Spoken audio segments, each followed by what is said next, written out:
Hello everybody and welcome back to Screen Stars and welcome to another PlayStation 4 review. Today I'm bringing you my review for the brand new survival strategy city building game Frostpunk, a film that is fairly newly released on the PlayStation 4. It came out last week. I've been really wanted to take my time with this game before I did a full-on review, because to be honest I really wanted to do this game justice by doing that. I've put up some gameplay of this game. I've put up a little very basic beginner's guide if you're new to a game like this and how to get started. And I've got to tell you, I'm really enjoying this game. I think it is a superbly made game. It's something a little bit different, and I think fans certainly of city building type games are really going to get a kick out of this game, because like I say, it offers something a little bit new. But it also offers some familiar mechanics that you will take to fairly quickly if you like these sort of games. Now this game is set in some kind of dystopian type future, where it's like a bit like the Dishonored type universe, or a Fallout type universe, where it's like a bit dystopian steampunk type world. Well, the world has been taken over by frost and snow and cold, and everything is frozen, and the human race is almost extinct, and there's just one society left, and they travel through the snow in like this mechanical beast of a machine until they find a base where they can set up home. And initially there's a few ways to play this game, but if you follow the campaign, you start off in one area, you build that up, and then you move on to others, etc. But there's an endless mode as well, where you can just build and build and build and build. It gives you quite a few options to play this game, and it depends what kind of game you like to play in regards to what you want to choose. Now I quite enjoyed the campaign mode. I just thought it was loads of fun, and the really thing that keeps you gripped with this game is the story elements of the game. It was just so really nicely done, the atmosphere and the way the game is presented to you. It's presented in this really fantastic art style and narration that really draws you into the story, and you really want to try and make the society survive and what have you in these bleak, harsh conditions. And the game does a really good job of trying to show that, in a sense of you can see your workforce making a line through the snow to make their way to their work placements and back, and it just all feels really bleak and horrific, the conditions, and you really want to improve these conditions for your societies. And you do that in a number of ways. So this game essentially focuses on resource management. So you've got to kind of send out your citizens in the city that you're building. You've got to send them out to, you'll see around the area, you'll see piles of wood and coal and steel wreckage, and you've got to send workforces out, salvage that, bring it back to the city. You've got to keep the generator going, that thing that's a light right in the middle there. You've got to keep that generator going at all times, otherwise you're all going to freeze to death.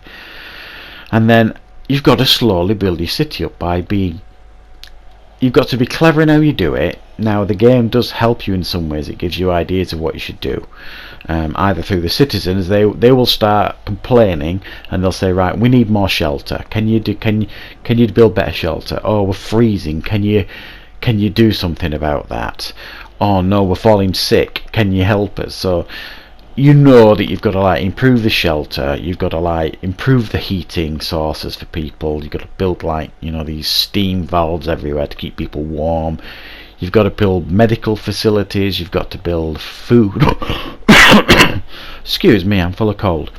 You've got to build food huts, cookhouses and hunters huts, so during the night hunters will go out and bring back raw materials to be cooked. And you have to build a workhouse to continually research new developments and new ways to improve your city.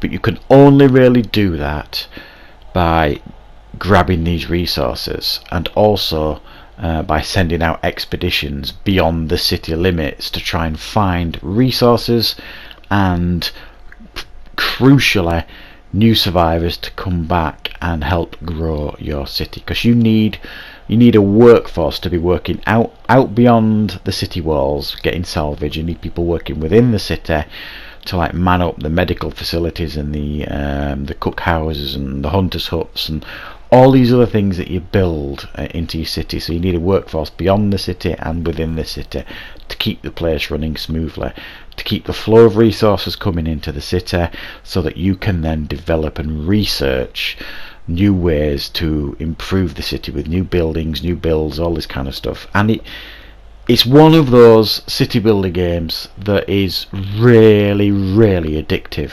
Now, some city builder games, I mean, I like most of them, but some of them I think try to be a little bit overly complex, and it kind of ruins it because it puts like hurdles in your way, you know. And this doesn't do that. This is actually very grittily realistic in the sense of your biggest enemy in this game is the harsh conditions.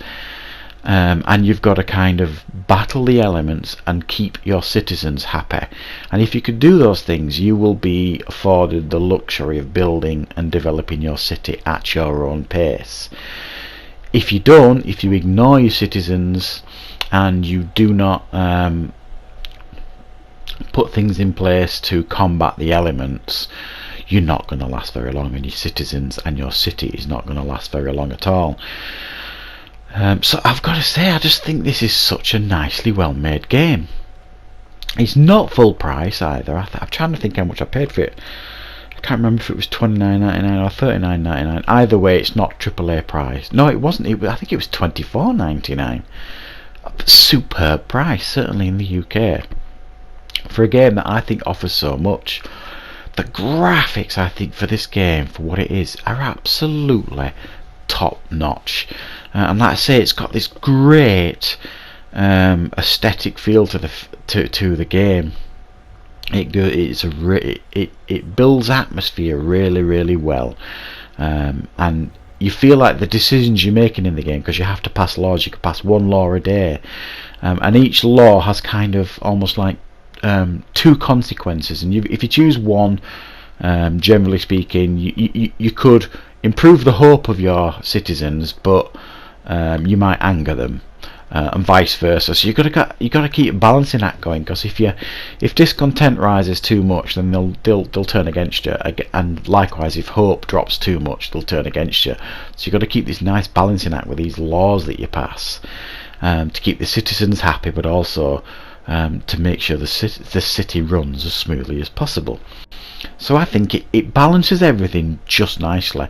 It's not frustrating, because it allows you to make these decisions, so you know the consequences of that decision that you're making. You know by choosing that option what the result and what the consequences are going to be, and I really, really like that in this game. I didn't have any issues with the controls here. I thought this is the console edition. It's previously released on PC. I think they've done a brilliant job of converting it to the PlayStation 4. No problem at all with the controls. It's very, very easy to navigate in the UI and the menus, especially if you're used to these sort of games. You will find quite easy to get used to. So I'm really, really happy with this game. I think it's really well made. I think the production values are top notch. I would have paid an extra £10 or £15 for this game. Definitely, it's well worth the money. It's well worth picking up. I'm giving it an 8.5 out of 10. A really nicely well made game, and I think if you're a fan of city builder games, this is something a little bit new, and I definitely recommend you give it a go.